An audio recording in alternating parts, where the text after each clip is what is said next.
In my experience of covering natural resources in Idaho for decades, pretty unusual to have up to 1,000 elk hanging out in farm fields. According to local ranchers, elk usually hang out in the Soldier Mountains and Wood River Valley, then come down to the Bennett Hills near Bliss when the snow falls.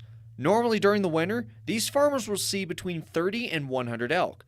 But last year, farmers reported 1,000 elk in the area. They were down there between the freeway in Bliss and points north towards the Bennett Hills for like close to Christmas last year, and then they stayed all the way through March. Steve Stubner with the Idaho Rangeland Resources Commission says ranchers and Fish and Game aren't sure what drove such a large amount of elk to the area.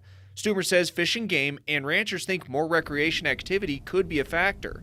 Hunting seasons, and then even January, February, and March, people are out there bird hunting, they're out there antler hunting, they're out there ATV riding, UTV riding, when things are drying out a bit. When elk come down to Bennett Hills and Bliss, they seek food and a place to rest. For ranchers like Katie Dennis, owner of June Ranch, having hundreds of elk on her land has an impact on her cattle operations. The elk go in mobs, which impacts trampling, compaction, impacts my soil health, takes the forage away from my cows, which costs me income from having to feed hay as well.